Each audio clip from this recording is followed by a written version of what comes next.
Welcome to Truth and Company Boxing Podcast. I'm your host, John the Truth Dioria, and tonight we have a special guest.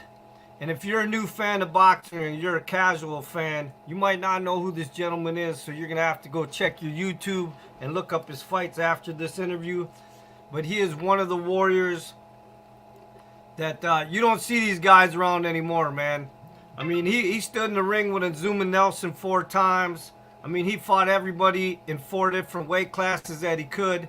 He's a world champion. He didn't turn down fights. He asked for fights. Not like these guys nowadays, man.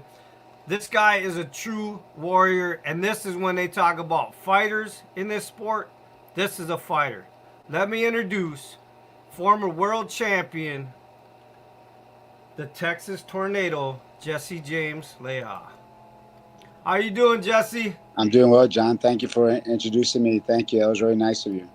Well, I mean, let's be honest, man. Some of the fighters nowadays, they want either extra zeros on the paycheck or they want to keep the zeros on their records, and they'll avoid guys in their weight divisions. They'll move up, they'll move down to avoid them. I mean, guys back in your era, a lot of them were just like you, man. They wanted to be the best. They wanted to fight world champions. They wanted those belts, and they would do it at any cost. Some took pay cuts just to fight other guys. You know, some rescheduled fights to, I mean, and like I just brought up, man, I mean, you fought Azuma Nelson 4 times. People don't even hear about fighters getting in a ring with the same guy 4 times. Yeah, and that's very tough. It's very tough to do too, because they figure you out and you try. It's like, you know, it's playing chess. It's not playing checkers. You're playing chess, and it's a lot more difficult to fight a guy that many times. So I mean, like, even your record, as many fights as you got nowadays, a lot of these guys that, I mean, your record is 47 wins, 7 losses, 1 no contest. Guys nowadays with that many fights, you can't even name 5 guys on their resume. Yeah. I mean, half of the guys on your resume are in the Hall of Fame.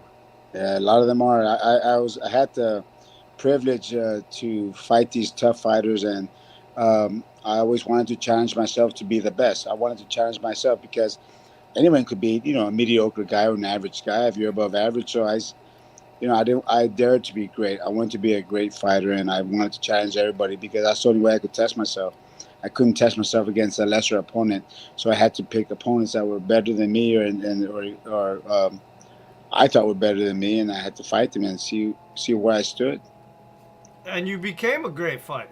I hope I did. I know I tried my best, and I wanted to give the fans their money's worth, and I never cheated myself, and I never cheated my fans. No, you became a world champion, and like I said, win or lose, I think you gave the fans their money worth, because like you said, you picked opponents that had good styles that would give you good fights. And I mean, like we just mentioned, I mean, winner, like I said, win or lose, Azuma Nelson, I mean, Gotti, Ward, Ivan Robinson, De La Hoya. I mean, come on, these were all household names, and you were a household name, and you were willing to fight all these guys. Then we had Shane Mosley, Casa Zoo. Oh yeah, see, I mean, I'm forgetting some of the big names. Luis Espinoza. Yeah, show me another resume today that looks like that. Yeah. No, they all run. They all run. They learn the method of running. Everybody wants to protect. I mean, not everybody, but there's guys out there that want to protect their record. They want to protect their zero or whatever. I just wanted to fight the best, and I wanted to be that guy too, who didn't have any losses, and I just kept fighting the best guys because that's how I could. But there's some guys out there I think right now like that. Not many, but there's guys out there that really dare to be great. But I think back then, the way when I fought was, we knew we fought the best, we would make money. Now they want to make money and not fight the best. I agree with you. I think that's how it is nowadays with some of these guys. But, I miss the 90s and early 2000 fights. I miss those type of fights.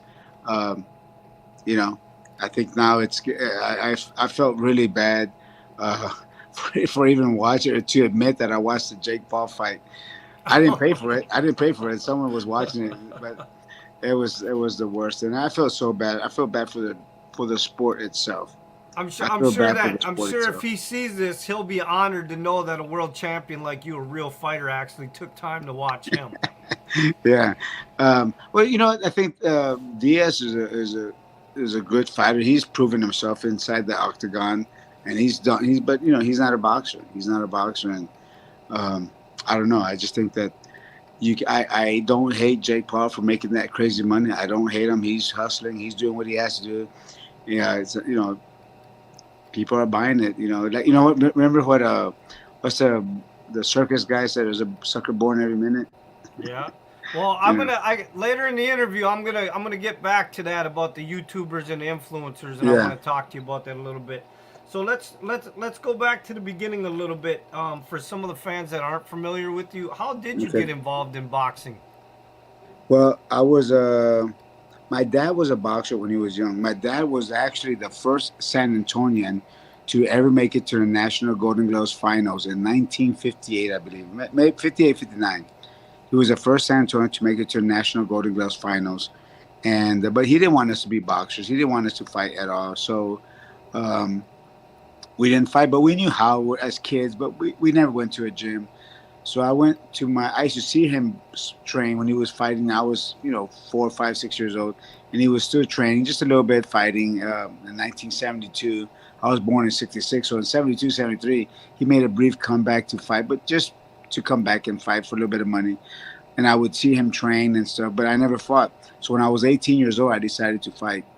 And after 2 years as an amateur, I turned pro in 1988, and only had 35 amateur fights. I went to Olympic trials in '88, and then I turned pro, and um, I had a 17-year career. Okay, so now that you brought up your dad, a lot of people know that he was your trainer, but I know you guys had a really close relationship. Talk to me Hmm. about what your dad did mean to you in your career and in your life, because I know unfortunately he passed away like about 4 years ago, right? Yes, you're right. I mean, obviously, he was everything to me. I mean, he was not only just not just my trainer. He was my dad, and he cared for me, and he always would get mad at you. So when I was if I was fighting or sparring, he would get mad at me. We had our little father and son arguments, but he would always tell me if I was getting hit, he goes, "Why are you getting hit? You're getting hit." And I would say, "I'm in boxing." He goes, "No, that's not what it's about. It's about boxing. Boxers don't get hit. You don't have to get hit." And he would always say this, and I always refer this to my clients or my trainers or the people that I'm training, is that there's a fine line between being tough and stupid. Tough guys get hit a lot, and I don't. He said, "I don't want you to be a tough guy. I want you to be a smart fighter." And I really do think that after all these years, after 17 years, at 57 fights and 35 amateur fights, that I still uh, I'm able to carry a conversation with people and do things. And I think it was because my dad really focused on my defense and the fight game. And I think that really helped me throughout my career and today.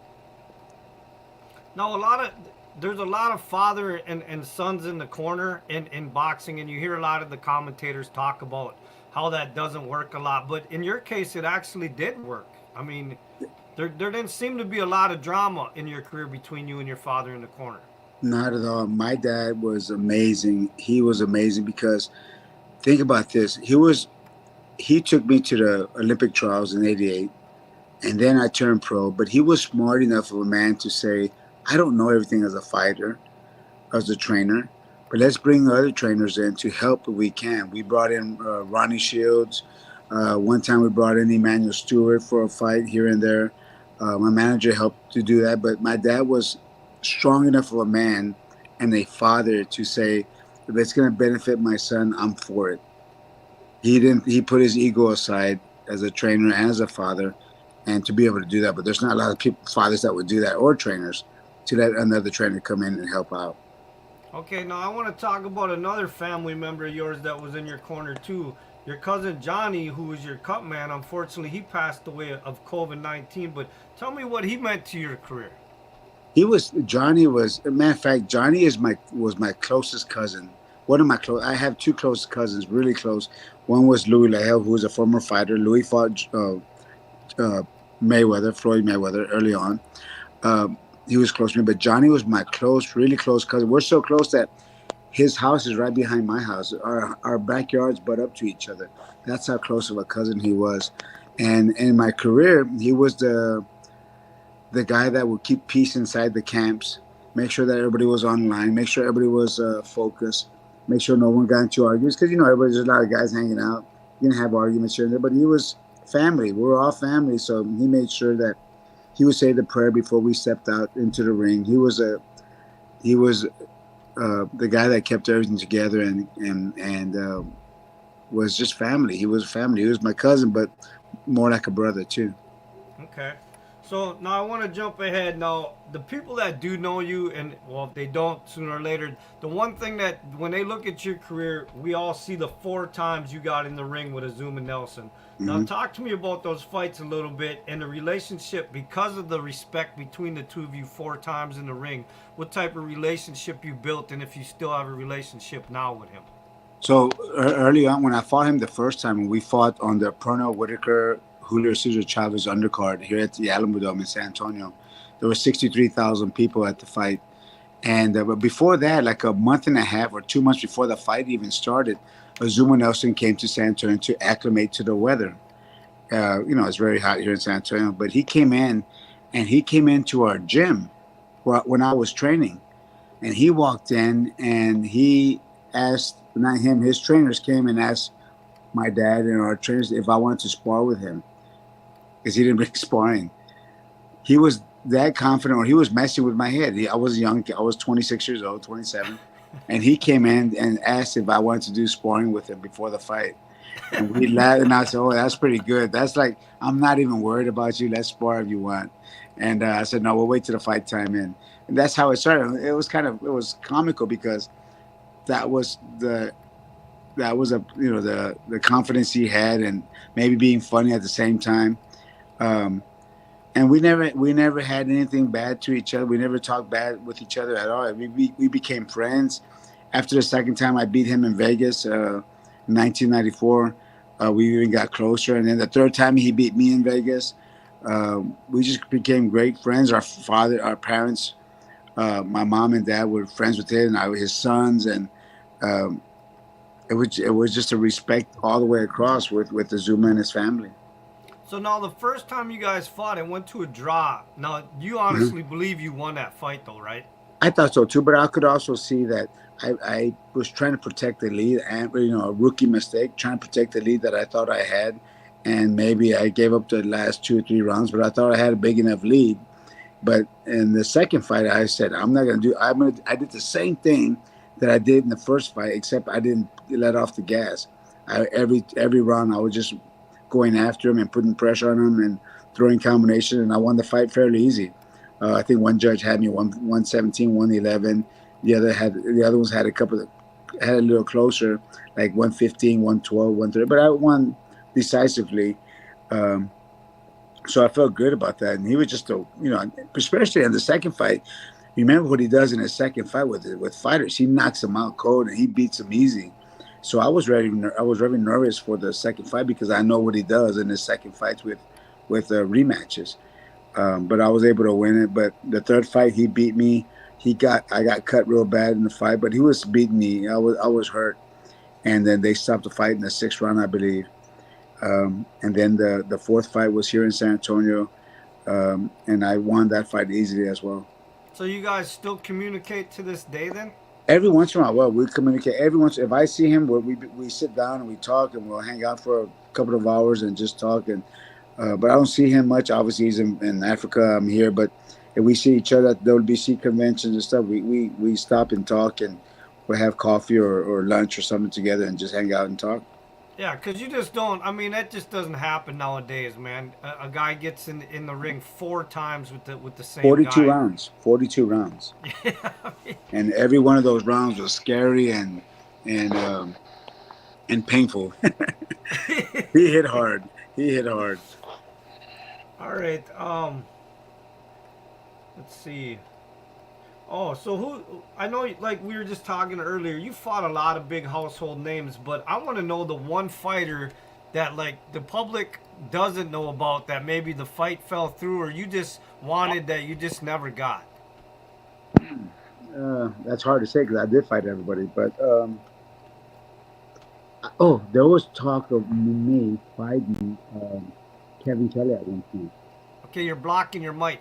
Oh, I'm sorry. Oh, I'm sorry. Oh. There was a point in time where I was going to fight Kevin Kelly. There were some talks about fighting Kevin Kelly, and he was a featherweight. I was featherweight as well.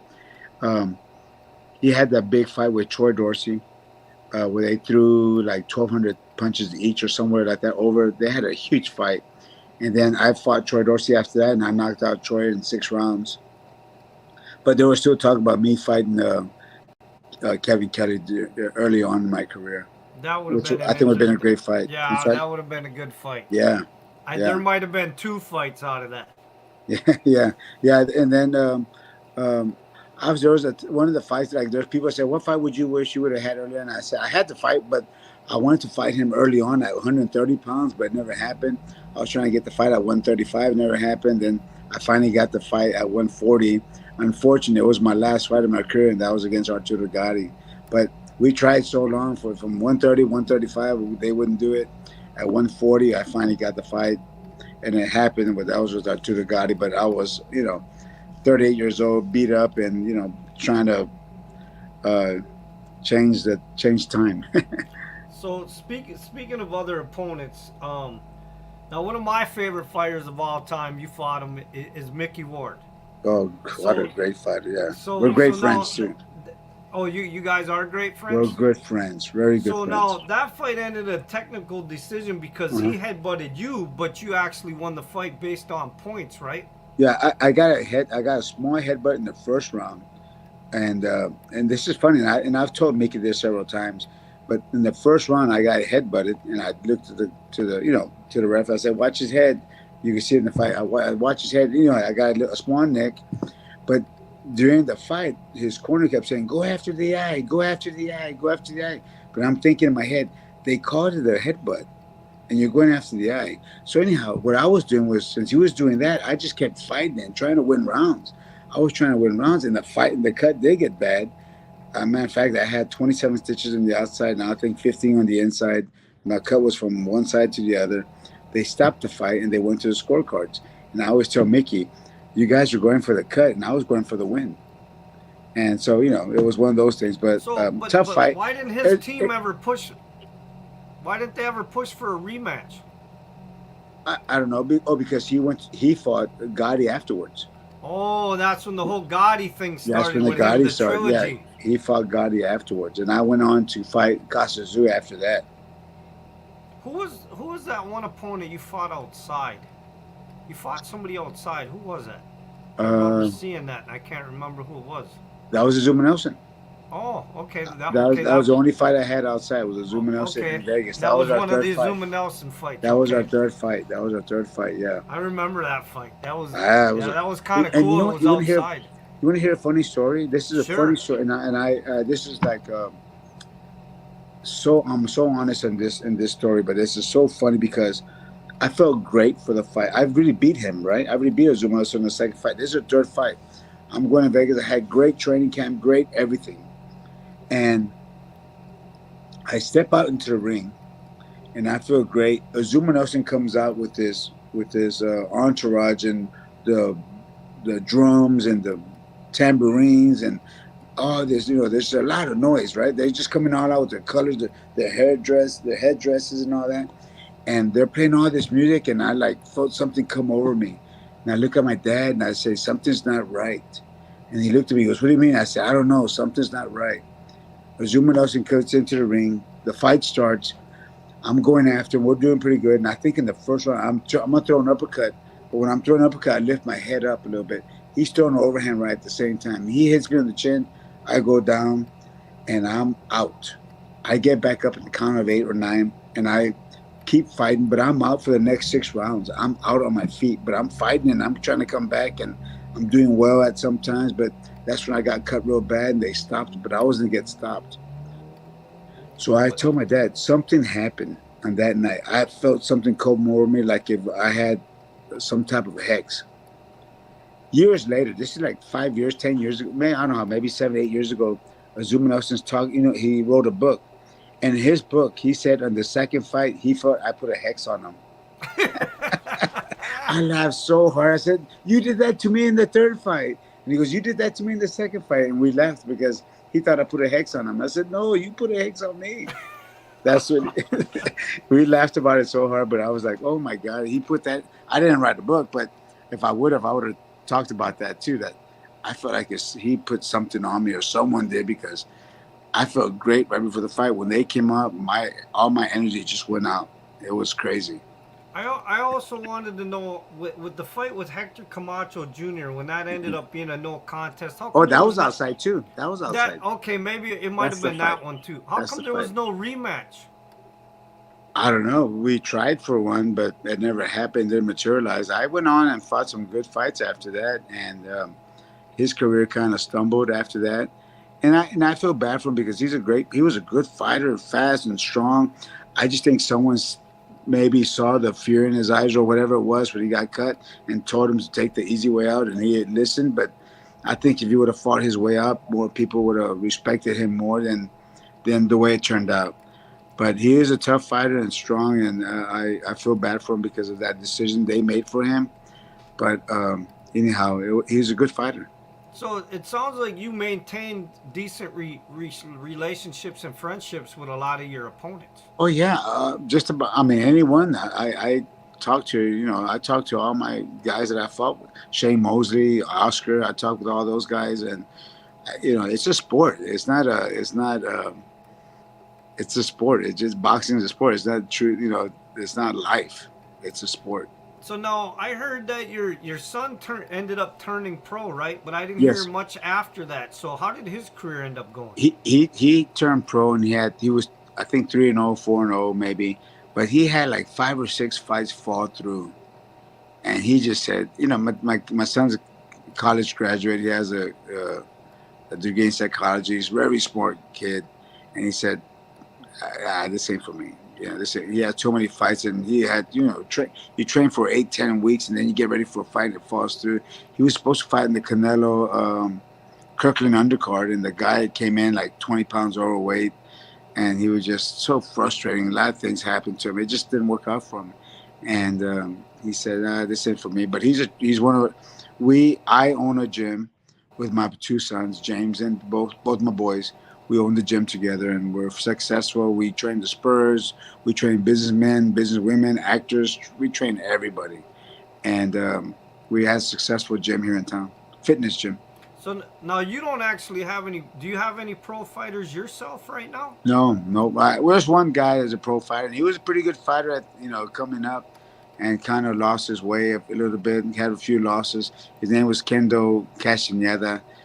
He fought some big fighters, but didn't make it. But right now, I concentrate on businessmen, businesswomen, the Spurs, stay-at-home moms, stay-at-home dads, young kids. We just get everybody fit through boxing. So tell me some of the boxers that inspired you in your career. When you say that, I got a great story, but when you say that, I think of Lexus Aguero, Aaron Pryor, uh, um, Felix Trinidad, those type of guys. Marvin Hagler, I love Marvin Hagler growing up. Remember, I didn't start fighting until 1985 when I started training as an amateur. So I saw all these guys fighting, um, Ken Norton, Muhammad Ali. Who doesn't like Muhammad Ali? I got to meet Muhammad Ali in 2005 here in San Antonio. After I retired, he was here in San Antonio. I went. It's a good story. Funny story that I went to. He was speaking at a teachers conference, and him and Lonnie were there. I went to the teachers conference, and I went up to the front desk and I said we were invited by the champ to come and meet him. And they go, the people that were doing at the front desk weren't from San Antonio because they would have known me. They were from somewhere else. And they said, "Yes, sir. What's your name?" I said, "My name's James Leija. I'm not on the list, but we were invited by the champ to come and meet him." They looked at me like, "Well, I don't know who you are."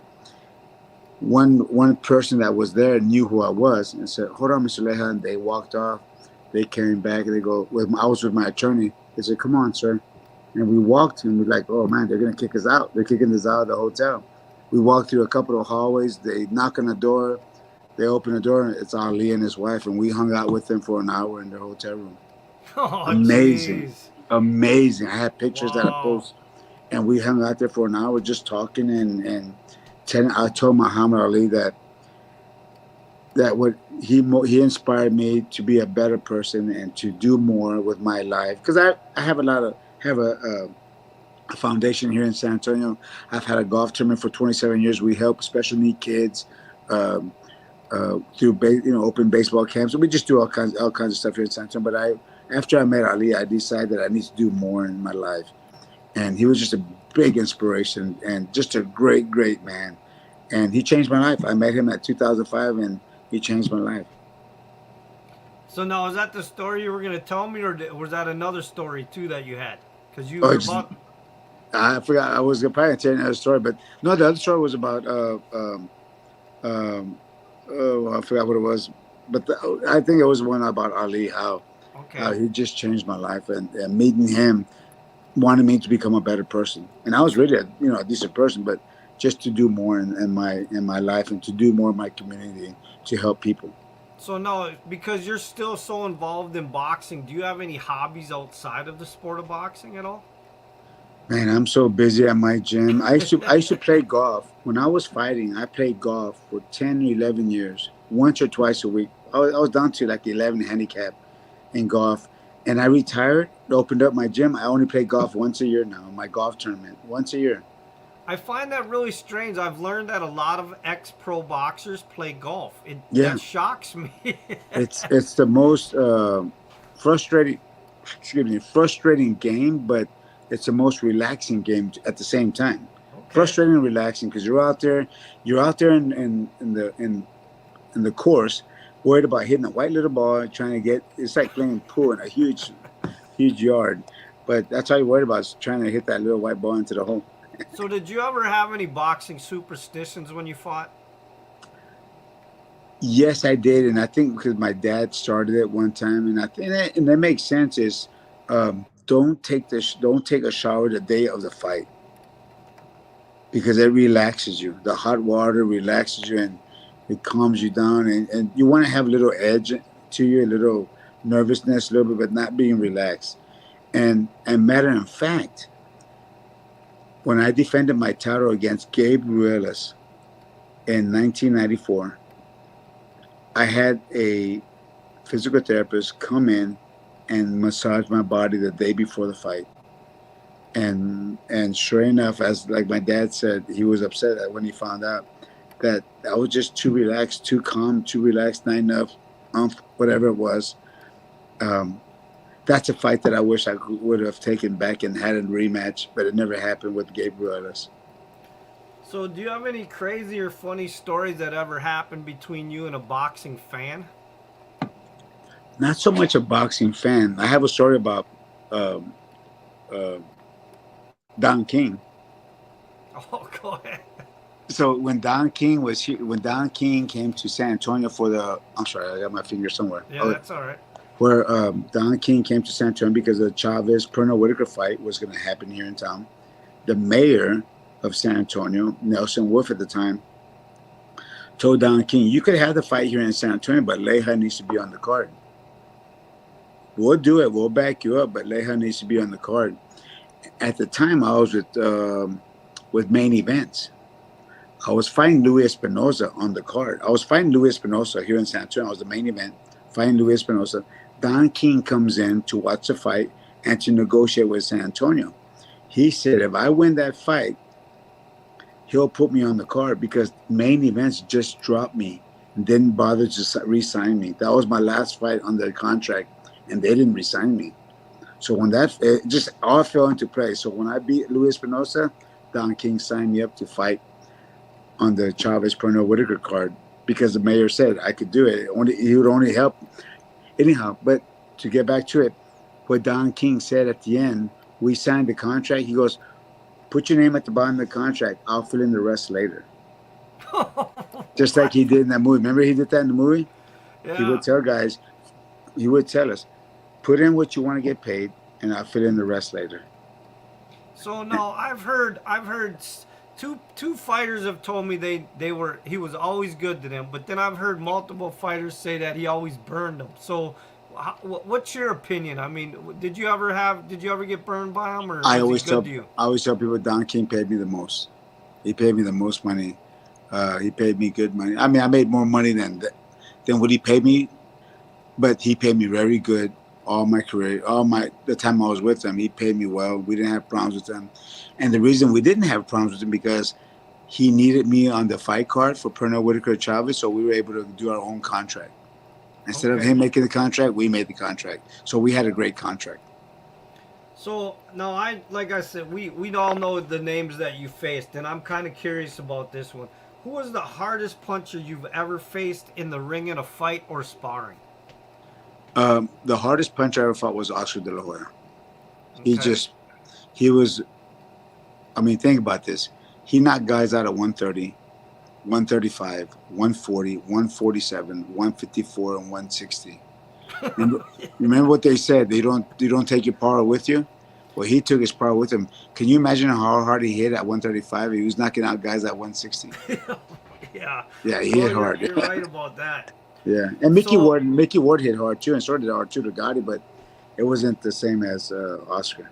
no, but I heard in that fight. Now tell me if this is true. I heard in that fight with Ward that your main focus was not to let him hit you in the body. Yeah, exactly. If you ever look, I mean, there was times he hit. I had my elbow tucked in all the time, and there was a few times he hit my elbow, and all I thought was, "Whoa, that would have hurt! Like that would have hurt." During the fight, I'm thinking like, "Oh, that would have hurt like crazy." But yeah, he had crazy power with that hook to the body. He never caught So me, but yeah, I could feel the power. So now you. I'm sure you've seen ads for this celebrity boxing stuff out there. If they called you up right now and asked you to do a celebrity boxing, who would you choose for an opponent? As a celebrity, Yeah, an athlete or a oh movie man, star or celebrity or something. Who would you want to get in the ring and just fight? I don't know what's the I can't even think of his name right now, but there's a lot of guys. Who's the actor who does he always says pray up. He does that. I can't even think of his name right now. I don't care. Anybody, anyone of those that anybody ought to fight. I don't care. I'll fight everybody as it is. Why would I care? Yeah, that's true. All right, so okay, we were talking a little bit about the YouTubers and Jake Paul, and give me your honest opinion on these influencers and the YouTubers coming into the sport. What's your opinion on that? You know, it's a new world. People are more about the train wreck. They want to see the train wreck. They want to see all that, and they're it's taken away from the sport. Obviously, it's taken away from the sport. It's hurting boxing by the minute. Um, they're getting paid this crazy money, and I can't blame them for that. That's how they're making the money. But the people that are watching are not boxing fans, not true boxing fans. You know, the people, even true boxing, even me. I said I watched it. I'm not gonna pay for it, but I saw it. But it's like watching a train wreck. It's like, oh my god, how can this be? How can look at this? These guys look so a decent amateur would have beaten both of them on the same night. But they're not making that money because Jake Paul worked for doing what he did. He's the influencer. He's done all his homework and he's making his money. I don't hate him for that. I just don't like the fact that he's making a mockery out of the boxing game. Yeah, I think he went to the Floyd Mayweather business school because he's figured out how to make money, Yeah, and be irrelevant, and he's not even doing anything. and he's no Mayweather though. No, no, that's what I mean. Yeah, Mayweather though, he's been retired for years, yeah, but he's such a smart businessman that he knows how to keep his name relevant yep, and people talking about him when he's really doing nothing anymore. exactly. But and I can't hate these YouTubers because they figured out how to make money. You can't hate that, but um, I just don't like the fact that they're making a mockery out of the sport. So now I'm assuming you still pay attention to boxing. You're still watching the up and Hmm. comers and the fighters, right? Yeah, yeah. So and obviously you're training people right now. So if you could take a guy right now that you see that could use your knowledge and your help, what fighter out there right now do you think that could benefit from your training? Oh man, it's there's a lot of fights out there, but there's a lot of there's so many fighters. Um, I mean, one of my favorite, like Jorge Leonidas is a great boxer that I love. You know, he's gonna retire now, but he's just a great, true classic boxer. True of a classic boxer is Jorge Leonidas. But but one of the guys that I really love right now, and I don't want to help these guys. I just think that because the guys I like are great fighters. You know, Tank Davis, what a great fighter and tough, fast. He thinks in the ring. He knows exactly what to do. He's not gonna waste punches. Um, I admire fighters like that, and he has so much power. And Isaac Cruz, another guy, and these are small guys. So I like the guys that are my height because I could see, man, I could see myself fighting these guys as well. If I was still fighting, I'd probably be fighting Tank, Isaac Cruz for sure. I'd be fighting. I would fight all these guys. But um, Those who are would these? be some interesting fights. Yeah, I would love to have fought these guys, but I always see myself fighting these type of guys. It's like, man, I wish I was still fighting because I would like to have challenged these great fighters. So do you sit back when you watch these guys fight and sit there in your mind and go, yeah, I could beat that one, and maybe Yeah, I couldn't have beat that one, but yeah. I could have beat that. I I said, mean, oh, do you, I would have done well with him. I said, oh, I wouldn't have done well with him. I'm glad I'm not fighting today. oh wow, that's funny. Yeah. So when you won that world title, how did you celebrate? So here's another story. Okay, and this was my wife. I'm just sitting with my wife around, but um, so I win the world title, and we're in Vegas we come back. We're flying back the next day. I'm with my belt. Everybody inside the airplane's talking to me, taking pictures, and the pilot comes out and he's taking pictures with me. I get to San Antonio. Every station in San Antonio is outside waiting for me. There's media and people just standing around, and I'm with my belt. My head's this big, right? Because I just won the world title. Walking through the airport, people are just autographs a little bit. We get home. We get home. My wife goes, I smell something bad. Like, did you leave something out? And I said, I don't know. And she goes, will we take out the trash? And I'm looking at her and said, I just won the world title. You can't tell me to take out the trash. And she looks at me. She goes, I'm the world champion here at this house. So I said, okay. I put my belt down and take out the trash. But talk about being humbled, right? You know, like Yeah. I just wanted one time. Now I'm Soon taking as out you the get trash. back in the house, you're just you ain't no champion in the You know, house. yeah, she is, yeah. And it's been that way ever since. So now I know you had a lot of memories in your career. You fought a lot of big guys, big names and stuff. But give me what big memory sticks out besides winning the world title? Obviously, when you think about some of your career, what's one of the best memories you have? Okay, and I've said this before because it wasn't one of my best nights, but when I went to fight Oscar De La Hoya in New York, we were at Madison Square Garden, and besides winning the world title, there's a second one, but winning the world title was the top, and then even winning the Azuma Nelson in the second world title fight that we fought in '98. Um, but the fight with the Oscar, um, I step into the ring, and there's all these actors everywhere, all these movie stars everywhere sitting ringside, and I'm looking around, knowing, spotting all these people, and I'm like, wow, if they only knew what it took for me to get here to be at this point. Where I only had 35 amateur fights. I started fighting at the age of 18. Um, and I only been fighting 7 years as a 5 years as a pro or 6 years as a pro, and now here I am in Square Garden fighting Oscar De La Hoya in front of the world. If they only knew what it took for me to get here, they would probably like me too and not boo me, whatever. But it was an attaboy moment for myself, like you did something here. But then I said, okay, let's go after him and fight, and I did. But I went after him, and I was not afraid of him. But he called me early, and he won the fight. But a, a, a proud moment for me because I knew what it took to get to that point. Yeah, but the one thing that I think a lot of fans, I mean me included, always respected about you was you you just didn't have it in your style to run. When that bell rang, you were in the center of the ring and you basically told your opponents either you get me out of here now or this is going to be a long night because I'm That, going to stand here and trade with you. that's how it had to be. And I and couldn't. and I think the fans, I mean that's what you had so many fans Yeah, for that reason just because you had heart, you know, and you were willing to fight. You were like a little bulldog. Then I didn't want to run. I had to remember what I said. I dared to be great. I was daring to be great. I had to fight. I wanted to fight. I wanted to prove something to myself and to fans, and I think I had a great career. I don't have all the, I didn't beat all the.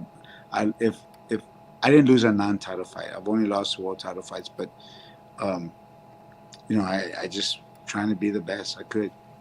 I guess I gotta ask you this, and I probably expect you to say no, but I'm curious, just because of the warrior that you were, and you didn't seem to be afraid of anything in that ring. Is there any opponent that you faced that you were a little scared of? You know, walking into the ring. You know what the answer is to that question. Every one of the fighters. I was nervous for every one of the fights. There was never a fight that I was. Or there was a fight, one fight I think in my career, and I can't remember what it is, but there was one fight in my career that I was like, oh my god, this is gonna be an easy fight. I'm gonna go out and just tear this guy apart, and it was one of the hardest fights that I had because I didn't have that edge, and so after that, not made it the point, but it just happened that I was nervous for it. I would lose sleep for fights. I would lose sleep thinking about the fighter. Because here's the story, and I don't know if we have time or not, but Oh no, here, we got time, man. okay, I want to listen to your stories all okay. day. So here's So a story about how it happens in boxing. You know how people would say, "Oh, I would fight Mike Tyson for $1 million. I'll fight this guy for $1 million or whatever." And I always tell them, "No, you wouldn't, because that $1 million would have come in with 8 weeks of training." 8 weeks of sparring with someone, 8 weeks of dieting, 8 weeks of whatever, and then sparring every single day with good fighters or 4 or 5 fighters you're going to spar with, and getting beat up and getting hit, and then you figure out, wow, Mike Tyson knocks everybody out. So you would never even step into the ring. You would never step into the ring because you would be afraid. And for people to say I would do it in a second, you would never do it in a second because you couldn't even get ready for it because you would be afraid to get ready for it, and so that you is a would don't say great that. point. That is a great Yeah. point. So even Mike Tyson would say, remember when Mike Tyson walked to the ring, he was scared as hell. He was scared of what's going to happen. Am I going to get knocked out? And then when he walked into the ring, he said, "Let's go, ring the bell." Every time I got into the ring, I said, "Come on, bell ring." When they start introducing and playing music, I said, "Come on, ring the bell," because when the bell rings, you go into automatic mode. You're not even thinking. You're just reacting. I didn't want to think about the fight. I just wanted to react because I've trained for so long. So once the bell rang, you just get into automatic mode. You don't think anymore. But before that, you're thinking every second of the day of what's going to happen in the fight. What if this happens? When I fought Camacho Jr. in Coney Island, a week before that fight, Beethoven in Scotland died in New York. A week before the fight, and now before the fight with Camacho, I said, "What are the odds of it happening twice? What happens if two guys die in New York in the same week?" Oh And my I'm like, God. "What if? What if?" And it goes to your head because you never know. You never know, and so and so those are nervous times for a fighter. Even think about this: Mike Tyson gets scared walking into the ring. You don't think I'm gonna get scared or nervous or anxious? Um, that eats up a fighter every single day before a fight. Think about this. I always tell people this too. Have you ever been in a school fight? And they say, "Yeah, I've been in a school fight." And I said, "It happened real quick, right?" And they go, "Yeah, it just guy jumped me. We got into an argument. We started fighting." I said, "Imagine getting ready for that same fight for 6 weeks, then 5 weeks, 4 weeks, 3 weeks, 2 weeks, 1 week, and then you get to 2 or 3 days. Now you get hours away from the fight. Now you're in the dressing room. You're getting ready to fight. Now they call you in. 10 minutes. We go into the ring, and you start. It's a countdown. It's like walking the gauntlet. You just don't know what's going to happen, and that's how nervous fighters get before a fight. And here's another thing I want people to think about is how they say these fighters are 30-0 undefeated and 40-0 undefeated or 20-0 undefeated and they're great fighters. And I said that's not the tough guy. You know who the tough guy is? The guy that's 10-10 going into the fight. The guy that's 7-6 going into the fight. The guy that's 5-5 going into the fight. That's a tougher guy because he knows he's going to get beat. He knows he's going to get knocked out and still walks into the ring. That's a good That's the point, tough guy. man. That is a good That's point. the other guy knows he's gonna win. He knows he's gonna win. The guy knows he's gonna lose and knows he's gonna get knocked out, and he still walks into the ropes. That's the tough guy. I'm not sure I've ever heard anybody put it quite that way before. That's It's tough, man. It's a tough way to Makes you make it. think. There's some Makes you guys. think. There's some guys that they know they're gonna lose, and they make their living losing, and they get their brains bashed in, and they still walk into. That's the tough guy.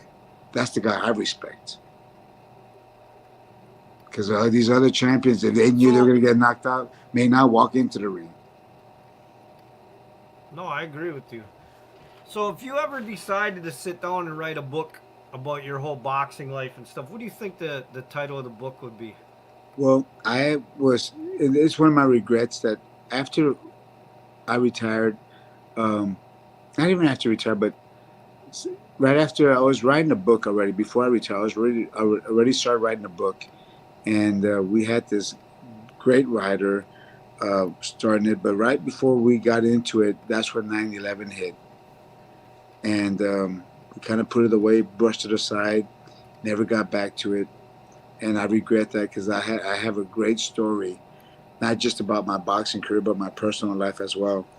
But the name of the book is because of my dad was going to be and in this corner.